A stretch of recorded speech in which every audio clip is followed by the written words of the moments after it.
Poštovani gledalci, pred vama je novo izdanje Sportske Vojvodine. Nismo slučajno u Staroj Pazovi, pričat ćemo o našem vrhunskom šahu. Završili su se šampionati države u ovoj sjajnoj igri, te stoga ovde naš domaćin, četvorostruki šampion Srbije u šahu, naš reprezentativac Aleksandar Inđić.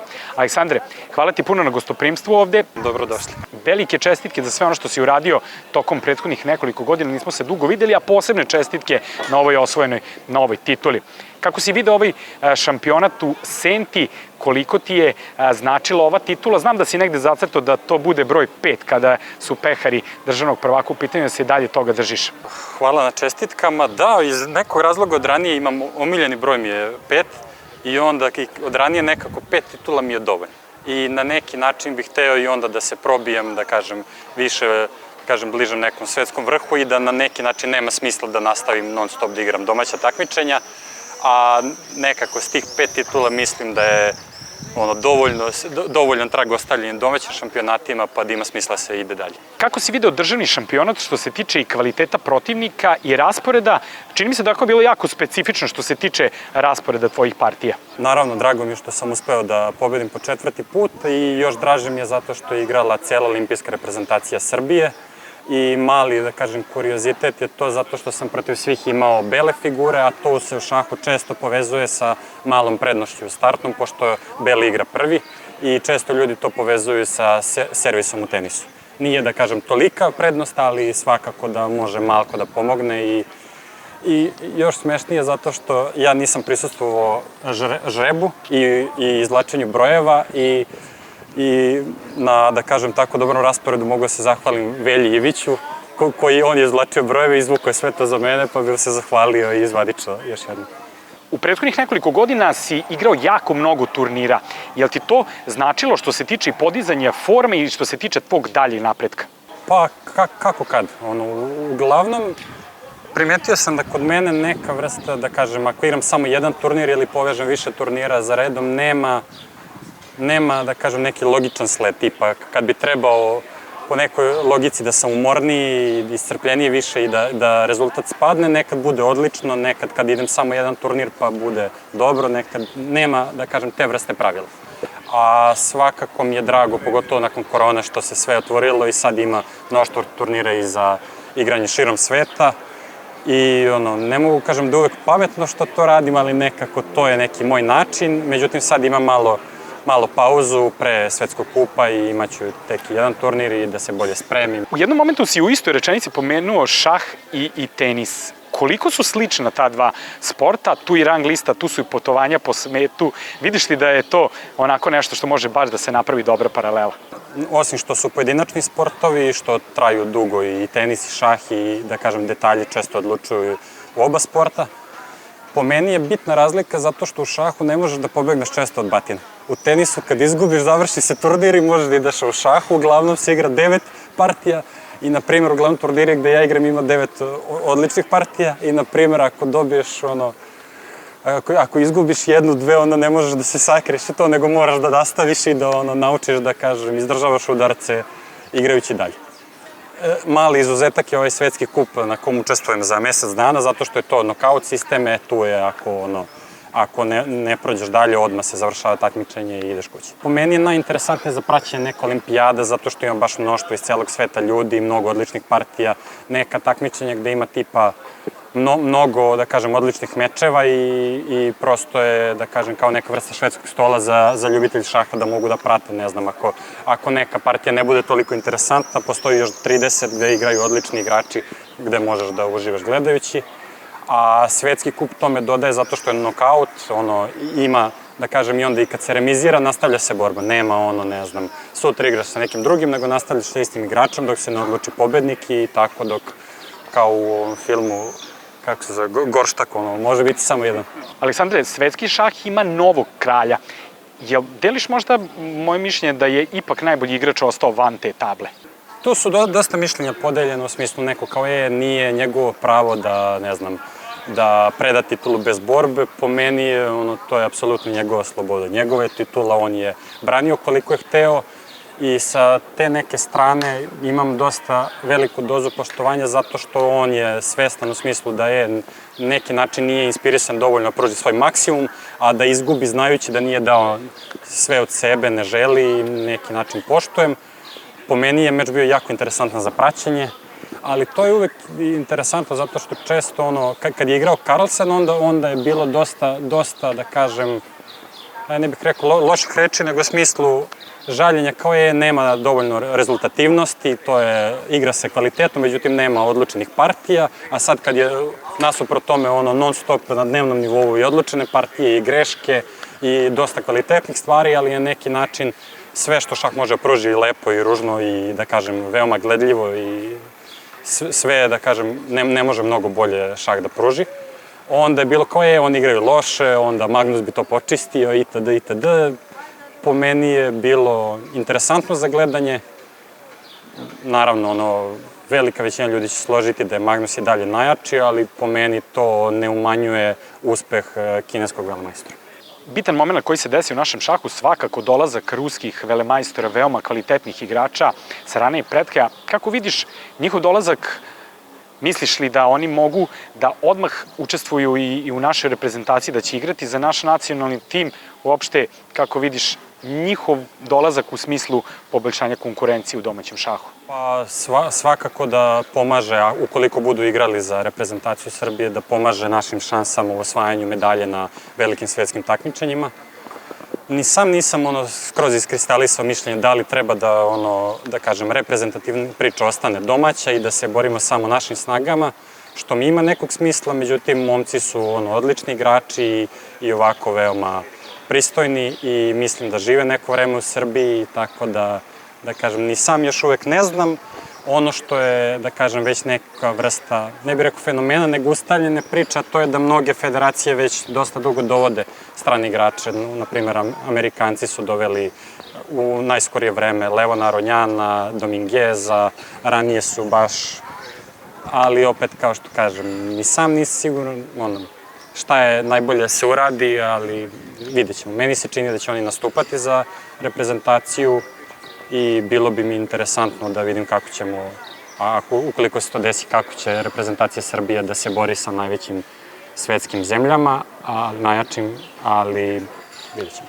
Aleksandar, koliko ti znači ta činjenica da u Srbiji možeš da igraš dosta kvalitetnih turnira? Ne pravi mi toliko razliku, zato što putujem dosta često i, da kažem, širom sveta i onda susrećem se sa jakim igračima svuda i naravno, drago mi je kad se u Srbiji organizuje tako neki turnir i da se radi na popularisanju šaha i da se diže neki nivo našeg takmičarskog šaha, ali da kažem da mi toliko veliku razliku pravi ne. Više sa strane da mi je drago da vidim promene na bolje. Dosta si pričao o aktualnom trenutku u našem šahu. Vidiš li da stvari idu na bolje? Da li si zadovoljan dinamikom ili misliš da može još brže sve to da se dešava? Volim da kažem da sam donekle trezveniji. Ja mislim da uvek može bolje, a mislim da tu treba da igrači pogledaju i na sebe i ja konkretno sam, da je, da kažem, odgovornost obostrana i igrača da se što bolje plasiraju i da postižu zavidne rezultate, što pojedinačne, što ekipne, a takođe i, da kažem, deo saveza da, ne znam, podržavaju mlade, da omoguće vrhunskom šahu da se razvija, da reprezentacija se nesmetano sprema, da se, ne znam, uvodi šah u škole ukoliko je, kao što je ranije bila neka akcija. Ono što je od ranije uvek je, da kažem, financije su potrebne, ali često je, da kažem, neki nedostatak ideja se ispostavi da je razlog zašto. I nekog entuzijazma, po meni, retko se stvari ne organizuju i ne mrdaju na bolje zato što je samo isključivo zbog para. One su bitne, ali često je tu malo nedostatak inventivnosti, čini mi se. Aleksandar, kao mlađi si dosta sebi postavio onako ambiciozne ciljeve. Verujem da nisi ni sad odustao od njih, a da li ipak si nešto korigovao u samim svojim planovima kada je u pitanju odigravanje tih velikih turnira? Mislim da sam to ranije imao, a sad mi je nešto se promenilo. Nisam siguran, ali ne gledam stvari više na taj način. Svakako je jedan od ciljeva ulazak za početak top 100 gde sam već bio blizu početkom ove godine i to, ali mislim da će se desiti i nekako Nemam tipa za pola godine želim budem top 100, za godinu dana top 50 itd. Vidim da je stvar da treba da se ustalim i da sam konstantniji. Jer imam dosta, da kažem, velike amplitude i voleo bih da to sredim.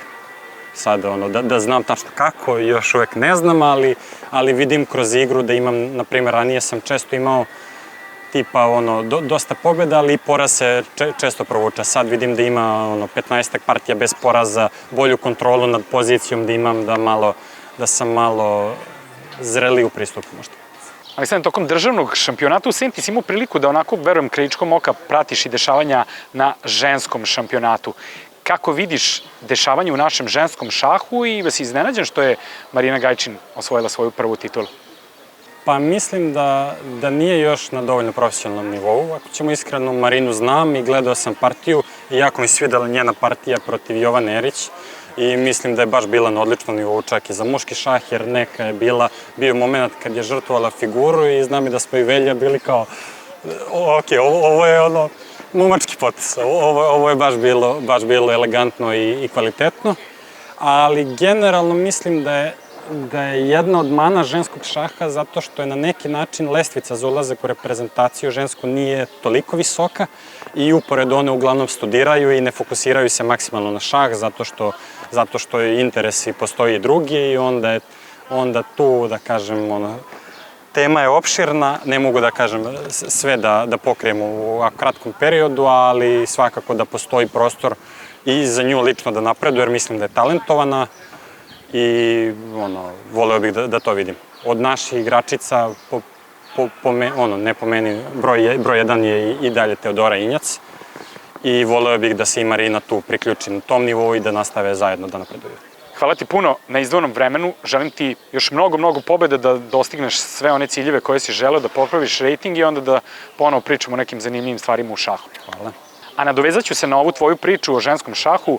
Pomenuo si Marinu Gajčin, poštovani gledalci, upravo je Marina Gajčin bila protivnica naše Jovane Koždović, jako zanimljiva šahovska partija, koja verujem da je ostala u drugom planu u odnosu na veoma zanimljiv razgovor ove dve dame. Rame uz rame sa Aleksandrom Indžićem stala je i pobednica u ženskoj konkurenciji Marina Gajčin, koja je godinama u samom vrhu šahovske scene i ostvaruje velike rezultate. Ipak, kako kaže, za nju ova titula je posebnija od drugih. Toliko godina sam bila blizu da dođem do ovog ostvarenja i sada je bilo toliko ubedljivo da je izgledalo lako zapravo. Kolo pred kraj, znači jedan meč pred kraj sam već bila odlučena kao prvakinja, pobegla sam čak 2 poena ispred ostalih igračica, tako da, kažem, ispade nekako lako, ali u svaki meč mora da se da ceo čovek i priprema za svaki meč mora da bude ozbiljna i malo je reći da sam se umorila, evo, za ovih 10 dana. Rekla bi se po rejtingu da je ovo prvenstvo spada možda među slabije prvenstva, ali što je značajno je da smo imali dosta debitanata, znači 3-4 debitantkinje koje su i mlade i ambiciozne i napadaju grizu i što je najbitnije i najopasnije su one koje nemaju šta da izgube, znači dolaze od nule, kao što sam i ja došla, prvi šampionat sam odigrala 2015. godine, nisam imala šta da izgubim i jednostavno išla sam na sve ili ništa, tako da s njima mi je bilo zapravo jako teško da igram. To je nešto što, a s druge strane imala sam 5 mečeva ovakve prirode, a drugih 5 mečeva mi je bilo sa iskusnim starim šahistkinjama koje su mi konkurencije već dugi niz godina i tu je objektivno najteži meč bio taj, po znacima navoda, odlučujući meč, to je bio 5. meč protiv prve glavne konkurentkinje Jovane Erić.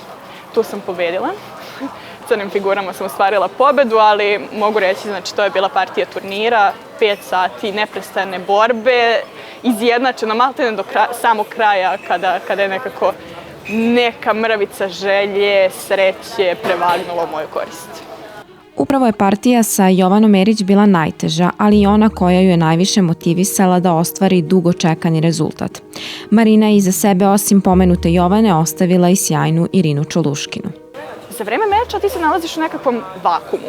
Znači, ne čuješ okolinu, bar je meni tako, imam taj neki hiperfokus da Mnogo je bitno da se potpuno izolujemo od okoline, od svojih misli, od toga kakvi su ulozi i koliko je zapravo bitan taj meč i da se fokusiram samo na račun i razmišljanje za vreme meča.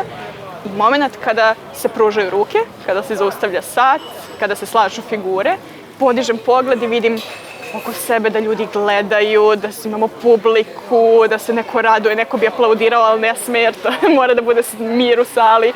Tako da nekako neki šok i opet ništa, sve bude sitna analiza posle meča sa protivnicom, naravno mi smo svi tamo kolege, niko se ne ljuti, ide borba dok je meč, naravno posle toga idu analize i rasprava o partiji.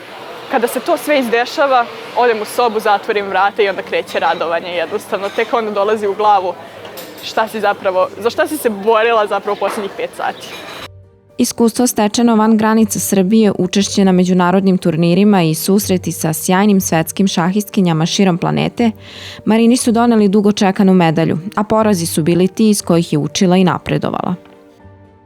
To je nešto najbitnije, zapravo imati zdravu, jaku konkurenciju koja te, na neki način, riba, koja te drži tu na mestu, koja te drži na zemlji i koja te podsjeća da moraš i dalje da radiš da bi došao do nekog nivoa. Ove šahistkinje koje sam sada pobeđivala i s kojima sam igrala nerešeno, to su stare velemajstorke, iskusne velemajstorke koje su mi ranije zadavale mnogo više problema. Sada sam došla do tog nivoa da se igra potpuno ravnopravna borba.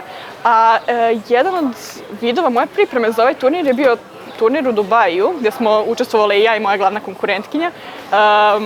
Otišli smo na takmičenje gde smo bukvalno potpuni outsideri, gde smo najslabije učesnice od 80 učesnika i gde smo izgubile skoro svaku partiju. Znači, to je bilo 10 dana konstantnog gubljenja mečeva, učenja, gubljenja i nekako ne pasti duhom posle takvog takmičenja, nego izvući iz toga najviše nešto. Idemo na takve turnire da pokupimo znanje, da vidimo koliko su drugi jači od nas, da vidimo čemu težimo, da naučimo nešto iz tih partija. Naravno, mnogo se nauči više kada se igra protiv jakih nego protiv slabijih. Krajem 2021. godine Marina i njene koleginice iz reprezentacije ostvarile su veliki uspeh kada su bile 6. na Evropskom prvenstvu. Svakako da je jedan od ciljeva da se i pod srpskom zastavom osvoji odličje, ali na to utiče veliki broj faktora. Želje ne nedostaje. To je sada teško pitanje, jer šta god da kažem ispašće ili kao neki pesimizam ili kao neko obećanje. U svakom slučaju ja nisam tu, nisam u povoljnom položaju. Kažem, to 6. mesto je stvarno bilo veliki uspeh i veliko iznenađenje i zavisilo je od 1000 nekih faktora koji su se u tom momentu poklopili. Mislim da do ovog momenta mi još nismo imali tu neku stalnu, stabilnu snagu kao ekipa i pojedinačnu i kao ekipa snagu da dođemo do neke medalje. Sad, šta će biti u budućnosti zavisi i od nas, i od trenera, i od selektora, od saveza, od okolnosti. Kako da kažem, mi se trudimo da radimo za to. Znači, kada odemo na ovakav šampionat gde sam ja sada pobedila, mi smo najveći neprijatelji, ali zapravo radimo svi za isti cilj, da rastemo i da postanemo sve bolje, da bismo na kraju, mi koje smo se ovde takmičile kao protivnici, na kraju bile članovi ekipe koja će da osvoji tu neku medalju. Znači, radimo za taj cilj, a sad u kom će periodu to da dođe. Ja se iskreno nadam da hoće pa dok smo još mladi. Kao i drugi sportisti i šahisti su okruženi čitavim timom ljudi sa kojima sarađuju. Marina kao neko ko igra šah od 4. godine imala je tu čast da radi sa vrhunskim stručnjacima.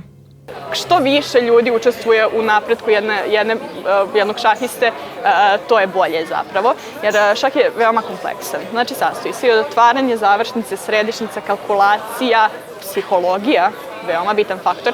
Dakle, kada se po jedan trener fokusira na svaki od tih momenta, postane velika šansa da se čovek ostvari. Tako da u poslednje vreme, kako da kažem, najviše radim sama. Bitno mi je bilo to neko samostalno sazrevanje, tako da do sada sam radila najviše sama. U sklopu reprezentacije što sam radila sa Irinom Čuluškinom, to mi je, kažem, jedan od većih delova moje karijere, zapravo mnogo mi je pomoglo.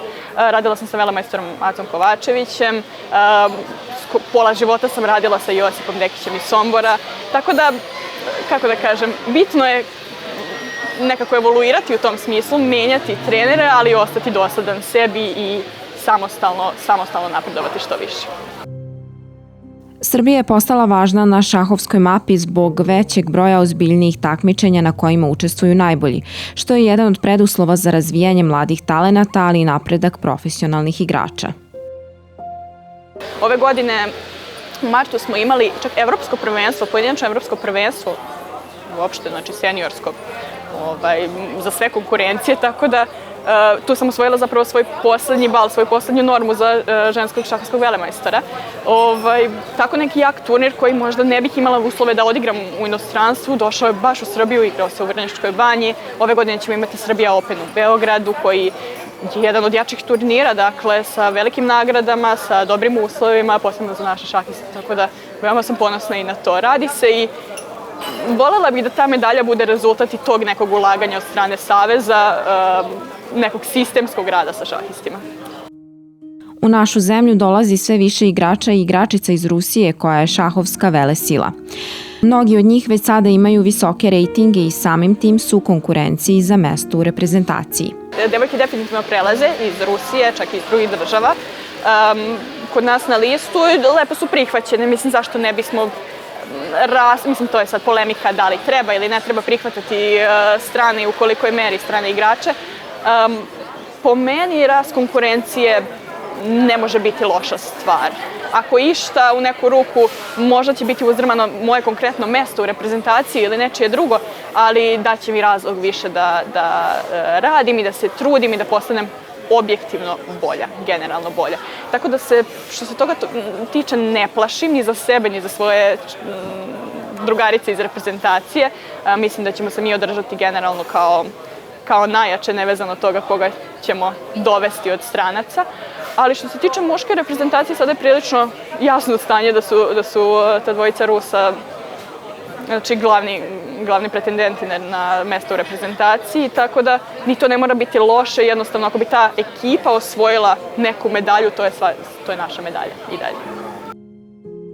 Sjajna devojka iz Apatina je odnedavno i diplomirani matematičar, što je još samo jedan u nizu od njenih životnih uspeha. Potpuna posvećenost šahu nije je omela u nameri da fakultet završi u roku. 2 dana nakon što sam završila ovakvo jedno dostignuće u životu, otišla sam na fakultet, položila poslednji ispit i to je na mom fakultetu, na mom smeru zapravo i kraj studija, nemamo diplomski ispit, tako da u ovom momentu pričaš sa diplomiranim matematičarem. U životu svakog od nas dolazi do velikih prekretnica, važnih odluka, izbora. Možda deluje da je skromna devojka iz Apatina uradila sve, ali zapravo, kako na crnim i belim, tako i na drugim poljima, ona i dalje ima samo najviše ciljeve. Uvijek bude ta mrvica pritiska. Na prvu ruku uvijek bude pritisak i onda kaže Marina, ajde, diši lepo, udahni vazduh, idemo dalje, kao i do sad. Mislim, nekako šah me je naučio da pobedila si jednu partiju, ideš dalje. Znači, nekako u mojoj glavi nema smisla ovo što sam uradila do sada ako ne nastavim dalje, da jednostavno nastavim istim tempom ili boljim i da postavljam još više ciljeve. Toliko me stvari pogodilo u poslednjih nedelju dana, nekih lepih momenata, ali zapravo prekretnica u karijeri. Dakle, uvek sam sanjala da ću postati ženski velemajstor, sada se to ostvarilo, sanjala sam da ću postati prvakinja države, ostvarila se, da ću završiti fakultet, evo i to je.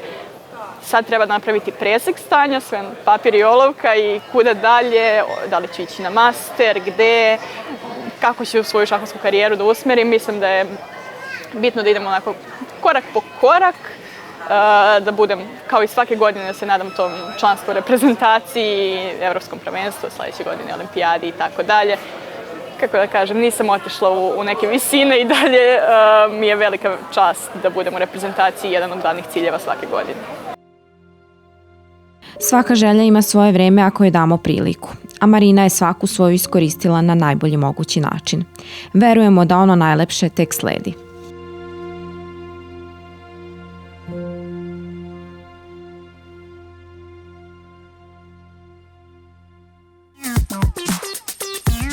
Poštovani gledalci, bilo ovo još jedno izdanje Sportske Vojvodine. Kao što ste navikli, naredna emisija na programu je sledećeg petka o 16 časova i 30 minuta. Ovog petka pričali smo o šahu, sledeće veoma interesantne priče u nastavku naše izdanja Sportske Vojvodine. Ostanite uz programe Radio Televizije Vojvodine.